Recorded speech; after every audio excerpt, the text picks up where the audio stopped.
नमस्कार दोस्तों। मैं हूं आपका दोस्त धीरज सूरी। और कल का बाजार की चर्चा में एक बार फिर से आपका स्वागत है। दोस्तों, कल हमने डिस्कस किया था कि मार्केट अगर 17,000 निफ्टी अगर 17,000 के लेवल को तोड़ता है तो 16,700 उसका एक अल्टीमेट सपोर्ट है। और मैंने कल आपसे कहा था, बहुत कन्विंसिंगली कहा था, कि मैं कल ये बात मानने को तैयार नहीं था कि बाजार 16,700 के नीचे जाने को तैयार है। तो मगर मार्केट ने हमें नीचे की तरफ ट्रेड करने का मौका नहीं दिया, ये ज़रूर हुआ। मार्केट जहां खुला वहां से एकदम तेजी से नीचे गया और 16,782, देखिए ये 16,782 का लो बना के वापस ऊपर आ गया। तो एक बार का जो उसका टारगेट था, हमने जो कहा था कि 16,700 से 16,800 की रेंज, 16,700 मैंने कहा था क्रूशियल सपोर्ट है। तो जब इतना बड़ा फॉल होता है तो उसमें 150 पॉइंट इधर या उधर वो मायने नहीं रखते। तो 16,700 16,800 की रेंज है, ये एक सपोर्ट जोन था जिसमें बाजार को एक बार रुकना था। और बाजार वहां पे, जैसे होता है ना लाइटिंग, बिजली चमकती है, बिजली की तेजी से वहां पे गया और तुरंत वापस आ गया। ठीक है जी। तो मतलब हम ये मान रहे थे कि अगर 17,000 के नीचे मार्केट 15-15 मिनट की दो कैंडल्स बनाएगा तो हम एक बेरिश ट्रेड इनिशिएट करेंगे। बाजार ने मौका नहीं दिया। लेकिन दूसरा मौका बाजार ने दिया। वो क्या दिया मैं आपको दिखाता हूँ। देखिए, मैं यहाँ पर आपको 15 मिनट के चार्ट पे लेके चलता हूँ। देखिए, मार्केट ने 17,000 पे, पहले मैं एक हॉरिजॉन्टल लाइन यहाँ पे ड्रॉ कर लेता हूँ ताकि मेरे को एनालाइज करना और आपको समझना ज़्यादा आसान हो जाएगा। और फिर हम ये बात करेंगे कल क्या करना है।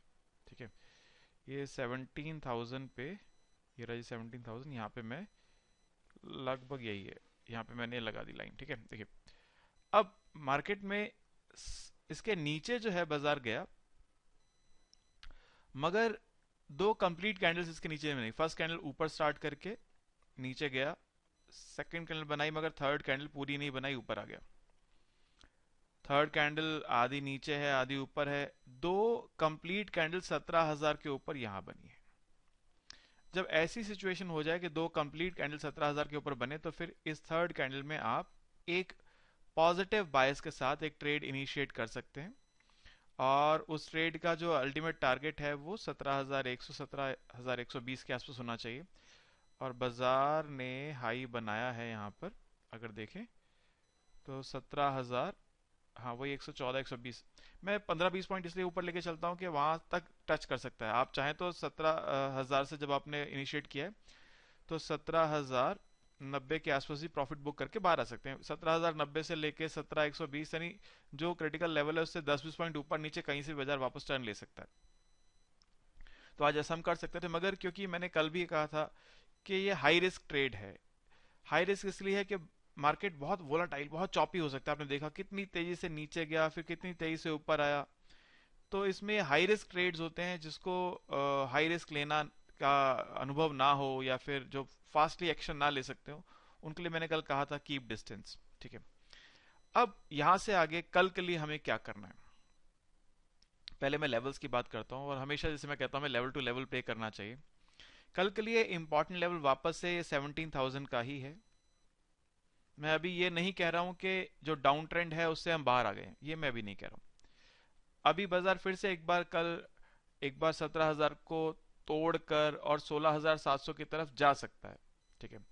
तो अगर फिर से हमारी सिचुएशन वही है कि अगर 17,000 के नीचे मार्केट ने 15 मिनट की दो कैंडल्स बनाई, तो हम जो बेरिश ट्रेड है फ्यूचर्स को सेल करने का या कॉल राइट करने का या पुट बाय करने का, जो भी आप उसमें से करना चाहें वो कर सकते हैं। और हमारा टारगेट 16,800, 16,750 और 16,700 जो कल थे वही है। कुछ दोस्त ये कहेंगे कि आपने कल भी कहा था कि 15 मिनट की दो कैंडल का इंतजार करो, मगर बाजार ने मौका नहीं दिया, तो नहीं ट्रेड करना। ट्रेड करना कोई ज्यादा जरूरी है क्या? स्टॉप लॉस हिट कराना ज्यादा अच्छा लगेगा? जब तक मेरे सेटअप में ट्रेड नहीं आएगा मैं ट्रेड नहीं करूंगा, मैंने मान रखा है। मेरे सेटअप में ट्रेड आएगा तो ही करूंगा। 15 मिनट जब किसी लेवल को क्रॉस करके मार्केट जब होल्ड करती है, तो उस समय इसका मतलब ये होता है कि अगर मान लीजिए 17,000 के ऊपर 15 मिनट कैंडल होल्ड करती है, तो एक शॉर्ट कवरिंग रैली आएगी। जिन्होंने शॉर्ट किया है उनको डर लगेगा कि मार्केट ऊपर जा सकती है, शॉर्ट कवरिंग करने आएंगे। और अगर 17,000 के नीचे बाजार रुकेगा तो लॉन्ग अनवाइंडिंग आएगी। इसलिए लेवल के ऊपर कुछ समय बिताना जरूरी है। और अगर ऐसे वोलेटाइल ट्रेड्स हैं, ऐसे वोलेटाइल मार्केट हो रही है, उसमें ट्रेड करने की जरूरत नहीं है, स्टॉप लॉसेस ट्रिगर हो जाएंगे। इसलिए एक तसल्ली से बैठना जरूरी है कि मैंने जो आपको रूल बताया कि 15 मिनट की दो कैंडल अगर बनेंगी किसी क्रिटिकल लेवल के ऊपर या नीचे, तो उसके अकॉर्डिंग मैं ट्रेड लूंगा। कल का मेरा यही ट्रेड है। अगर 17,000, जैसे 17,050 पे मार्केट बंद हुई है। एक चीज मैं और बताना भूल गया यहाँ पे। देखिए, आज की इस कैंडल को देखिए जरा, जो आज की ये कैंडल है, ये कैंडल देखिए जो आज की कैंडल बनी है, इसको हम बोलते हैं दोजी। क्या बोलते हैं इसको? दोजी। दोजी बोलते हैं इसको, DOJI, डोजी। ये it is a candle of indecisiveness, अनिश्चितता की कैंडल है ये। बाजार को नहीं पता उसे कहां जाना है, जहां शुरू हुआ वहीं खत्म हो गया। ऊपर भी गया, नीचे भी गया, लेकिन जहां शुरू किया वहीं खत्म हो गया। इनडिसाइसिवनेस की कैंडल है ये। यानी मार्केट में एक अभी अनिश्चितता है, इनडिसाइसिवनेस है। मार्केट को क्लियरली पता नहीं है कि उसे कहां जाना है। ठीक है, तो हम लेवल टू लेवल प्ले करेंगे ना, और तभी प्ले करेंगे अगर मार्केट हमारे को प्ले करने का मौका देगा, वरना नहीं करेंगे। तो अगर 17,000 के नीचे कल मार्केट 15-15 मिनट की दो कैंडल बनाता है, तो फिर से मैंने जैसे बताया हम बियरिश ट्रेड लेंगे। और 17,050 पर मार्केट खड़ी खड़ी हुई है, तो अगर 17,050 के ऊपर, 17,000 ये क्रिटिकल लेवल है, ये भी 17,050 के ऊपर अगर दो कैंडल 15 मिनट की बनाता है, तो मैं बाइंग का ट्रेड इनिशिएट करूंगा। और उसका जो टारगेट होगा वो 17,120 के आसपास। और अगर 17,100 के ऊपर मार्केट कुछ समय सस्टेन करता है, तो मैं या तो इस ट्रेड में बना रहूंगा या फिर एक नया ट्रेड ले सकता हूं वहां पर। 17,190 से लेकर 17,210 220 मेरा ये टारगेट होगा उसका। अब ये सब जो सिचुएशन है, ये सब कहने की वजह क्या है? देखिए, मार्केट में एक भीषण इनडिसाइसिवनेस है। अभी हमें नहीं पता है कि मार्केट किस तरफ जाने वाली है, इसलिए हम लेवल टू लेवल प्ले करेंगे। ऐसा भी होगा कि मार्केट 17,000 के नीचे खुलेगी और फिर ऊपर चली जाएगी, या ऊपर खुलेगी और फिर नीचे चली जाएगी, तो इनडिसाइसिवनेस रहेगी। इसलिए हमें उसके कंफर्मेशन की वेट करनी है। कंफर्मेशन की वेट करनी है कि मार्केट में कंफर्मेशन आ जाना चाहिए कि क्या मार्केट नीचे की तरफ जाने वाला है या ऊपर की तरफ जाने वाला है। मैं आपको यहाँ पर एक दो चीजें दिखाना चाहता हूँ। देखिए, मैं एक हमारा टेक्निकल इंडिकेटर होता है, उसको बोलते हैं हम लोग रिलेटिव स्ट्रेंथ इंडेक्स, RSI बोलते हैं जिसको, RSI। देखिए, मैं यहाँ पे RSI लगाता हूँ, और जब मैं डेली चार्ट पे RSI लगा रहा हूँ, तो देखिए RSI की वैल्यू को रीड करने की कोशिश करते हैं। RSI की जो वैल्यू आ रही है, ये आ रही लगभग 31। 30 या 30 से कम की जो वैल्यू होती है, इसको हम लोग बोलते हैं कि मार्केट यहाँ पे ओवरसोल्ड कैटेगरी में है। किस कैटेगरी में? ओवरसोल्ड कैटेगरी में। तो यहाँ पे जो RSI आ रही है वो 31 आ रही है। कितनी RSI आ रही है? 31। ठीक है, तो ऑलमोस्ट मार्केट ओवरसोल्ड कैटेगरी में है।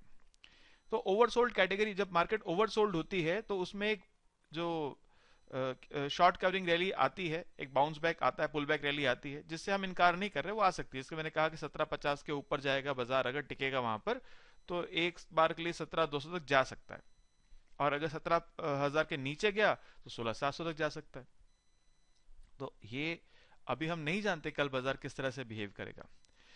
और ओवरसोल्ड मार्केट है, इसका एक अंदाजा मैं आपको ऑप्शन चेन डेटा से भी दे सकता हूं। देखिए, मैं आपको ऑप्शन चेन डेटा में लेके चलता हूं। आप यहाँ पे क्लियरली देख पा रहे हैं कि ये देखिए पुट कॉल रेशियो, अगर आप ध्यान दें, पुट कॉल रेशियो 0.61। ये भी एक ओवरसोल्ड मार्केट का इंडिकेशन है। ठीक है, इसका मतलब ये है कि मार्केट में एक शॉर्ट कवरिंग रैली आ सकती है। एक और इंपॉर्टेंट बात जो मैं कहना चाहता हूं, देखिए ये आप देख रहे हैं, ये जो ऊपर ग्रीन बार्स बनी हुई हैं, ये ग्रीन बार्स ये बता रही हैं कि कितनी कॉल्स इस लेवल पे लोगों ने लिखी हुई कितने एक्टिव कॉन्ट्रैक्ट्स हैं। और जो रेड बार्स हैं, ये वाली, ये रेड बार्स बता रही है कि कितनी पुट्स एक्टिव हैं इन लेवल्स पे। और ये जो नीचे है, ये जो नीचे बार्स बनी हुई है ये वाली, ये बता रही है कि आज कितने कॉन्ट्रैक्ट्स नए ऐड हुए हैं या कम हुए हैं। ठीक है, यानी जो जीरो से नीचे, अगर जैसे यहाँ ये जो लेवल जीरो से नीचे है, इसका मतलब यहाँ पे अनवाइंडिंग हुई है कॉन्ट्रैक्ट्स की। और ये जो ऊपर है, मतलब यहाँ पे नए कॉन्ट्रैक्ट्स लिखे गए हैं।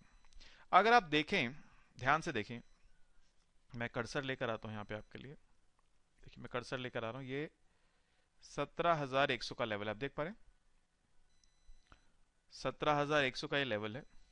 और 17,100 के लेवल पे देखिए जो ग्रीन और रेड कैंडल्स हैं वो दोनों एक दूसरे को लगभग लगभग कोइंसाइड करने को तैयार हैं, जिसका मतलब ये है कि यहाँ पे almost equal number of puts और कॉल्स खड़ी हुई हैं, और जो नए कॉन्ट्रैक्ट्स आज लिखे गए हैं वो भी लगभग लगभग बराबर ही हैं। ये इस बात का बड़ा क्लियर इंडिकेशन है कि मार्केट में एक इनडिसाइसिवनेस है। क्या है? इनडिसाइसिवनेस। और देखिए 17,300 पर सबसे बड़ी बार है ग्रीन कलर की, मतलब हाईएस्ट कॉल्स जो जिनका ओपन पोजीशन है 17,300 पर है। यानी 17,300 मार्केट का एक शॉर्ट टर्म में रेजिस्टेंस है। 17,300 17,300 is short term resistance for this market. इसके ऊपर बाजार अभी नहीं जाएगा। और अगर आप रेड को देखें, रेड बार सबसे बड़ी कहां पर है? ये रेड बार सबसे बड़ी यहां पर है, एक तो नियर अबाउट ये 17,000 का लेवल है। 17,000 के लेवल पर highest open interest near about में है। वैसे सबसे हाईएस्ट तो अगर मैं आपको दिखाऊं, सबसे बड़ी जो बार है वो यहां पर है। ये आपका लेवल है 16,000 का। देख रहे हैं कितनी दूर भाग गए पुट राइटर। 16,000 पे हाईएस्ट ओपन इंटरेस्ट है इस समय। तो अब आप कहेंगे सर इसका क्या मतलब? इसका मतलब ये है कि पुट राइट करने वाले को ज्यादा डर लगता है। कि पुट राइट करने वाला डर इसलिए लगता है कि देखिए आप अपने घर में चौथे फ्लोर पे खड़े हैं, वहां से आप बॉल को छोड़िए, बस छोड़ने अपने आप नीचे चली जाएगी।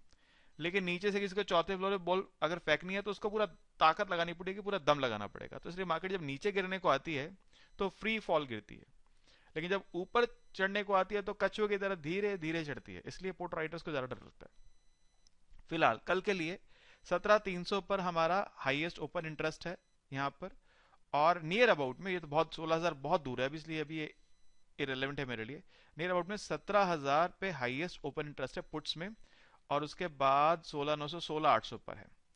तो यही 16,800 से 17,000 की जो रेंज है ये हमारा एक स्ट्रॉन्ग सपोर्ट जोन है।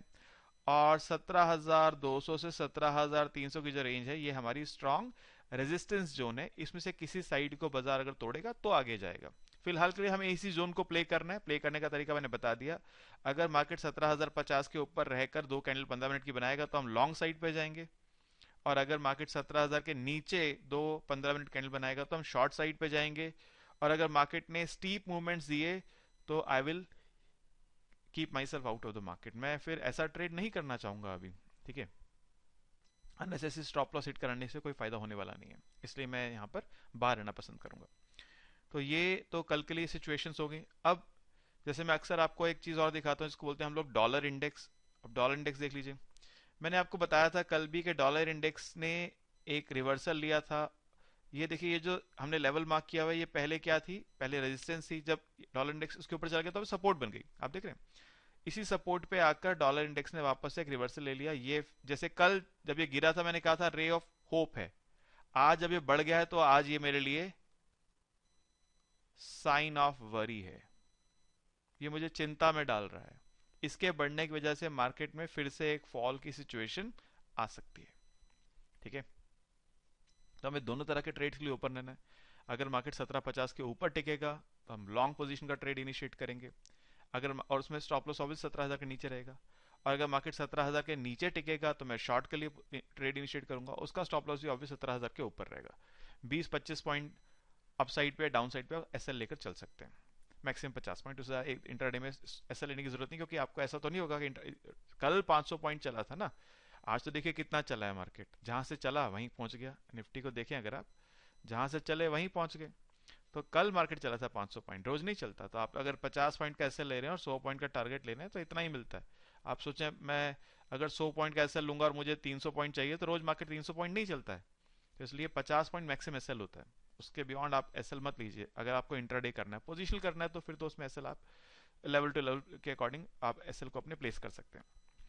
ठीक है जी बात। तो ये सिचुएशंस है हमारी कल के मार्केट के लिए। मुझे एक अनाउंसमेंट और करनी है। जैसे कल मैंने जाते जाते ये कहा था कि हमें गिरता हुआ स्टॉक नहीं लेना चाहिए। तो मेरे एक फॉलोअर का मुझे मेल आया, उन्होंने बोला कि आप ये बताइए कि फिर हम स्टॉक लेंगे कैसे, हम कब स्टॉक लेंगे। तो इसके लिए देखिए बहुत सारे टेक्निकल एनालिसिस के टूल्स हैं जिसको हेल्प से हम लोग ये डिसाइड कर सकते हैं हमें स्टॉक में एंट्री लेनी है या नहीं लेनी है। मैं आज से कुछ टूल्स के बारे में इंफॉर्मेशन डालना स्टार्ट करूंगा, और आज कौन से स्टॉक्स में एंट्री पोजीशन आई थी वो बताना भी स्टार्ट करूंगा। इस वीडियो के लिंक में हमारे टेलीग्राम चैनल का लिंक है, डिस्क्रिप्शन में टेलीग्राम चैनल का लिंक है, आप उस चैनल को ज्वाइन कर सकते हैं। और मैं किया ये करूंगा कि 3 बजे के आसपास जो ऐसे स्टॉक्स होंगे जिसमें बाइंग पोजीशन कल के लिए इनिशिएट की जा सकती है बीटीएसटी के लिए, वो उस चैनल पे आपको अपडेट कर दूंगा। और ये जो बाइंग पोजीशन होगी इसका मतलब 1 से 2 दिन का टारगेट रहेगा 2% का, 2 से आप 2.5% का टारगेट ले सकते हैं, उससे ज़्यादा की इच्छा मत कीजिएगा। और 1% के आसपास का इसमें आप एसएल लेकर चलेंगे, 1 से 1.5% का एसएल लेकर चलेंगे। वो अपने अपने रिस्क एपेटाइट के अकॉर्डिंग आप एसएल को फिक्स कर सकते हैं। ठीक है, इसकी वीडियो आपको जल्दी ही, किस तरह से हमें ट्रेड बाइंग पोजीशन इनिशिएट करनी है, अगर गिरता हुआ नहीं लेना तो लेना कौन सा है, इसकी सिचुएशन बताने के लिए वीडियो आपको मिलेगा जल्दी ही चैनल के ऊपर। और जैसे मैंने कहा टेलीग्राम चैनल, आप अगर चैनल ज्वाइन करेंगे हमारा तो आपको 3 बजे के आसपास में स्टॉक्स का जो है डिस्क्रिप्शन दे दूंगा कि इन स्टॉक्स में एक बाइंग पोजीशन इनिशिएट की जा सकती है। और जो भी पोजीशन होगी वो सब के सब आप स्टॉप लॉस और टारगेट के साथ लेंगे। और एक बात जान लीजिएगा, जो भी ट्रेड्स मैं टेलीग्राम चैनल पे आपके सामने रखूंगा उसमें आप ये मान सकते हैं कि मेरा अपना उसमें इंटरेस्ट हो सकता है मैंने उसमें बाइंग पोजीशन ली हुई हो, मैंने, मेरी फैमिली ने, मेरे फ्रेंड्स ने कोई बाइंग पोजीशन उसमें ली हुई हो। ठीक है, तो इस डिस्क्लेमर को जानते हुए और इसको मानते हुए आप उन ट्रेड्स में अपनी कोई पोजीशन बना सकते हैं। और बेहतर ये रहेगा कि अगर आपको खुद कोई बहुत ज़्यादा जानकारी नहीं है तो आपके जो फाइनेंशियल एक्सपर्ट हैं आप उनकी सलाह ज़रूर लें, और उनकी सलाह लेकर ही फिर ट्रेड में कोई इनिशिएट जो पोजीशन है वो बनाइए। अदरवाइज आपको पता है शेयर मार्केट में बहुत नुकसान हो सकते हैं, इसलिए जब तक आपके पास कोई एक्सपर्ट एडवाइस ना हो, मैं सिर्फ आपको एक अंदाजा दे सकता हूँ। आपके पास अगर कोई आपके जिनको आप अच्छे से जानते हैं, जिनको ऊपर आपको अच्छे से भरोसा है, उन एक्सपर्ट का अगर आप ओपिनियन लेना चाहें, अगर आपको खुद से कुछ समझ है इस मार्केट में कैसे काम होता है, तो आप उसके अकॉर्डिंग अपना खुद का निर्णय लेंगे। ठीक है, सिर्फ मेरे कहने से आप ट्रेड नहीं करेंगे। ठीक है जी, यही कहना था। Okay, thank you.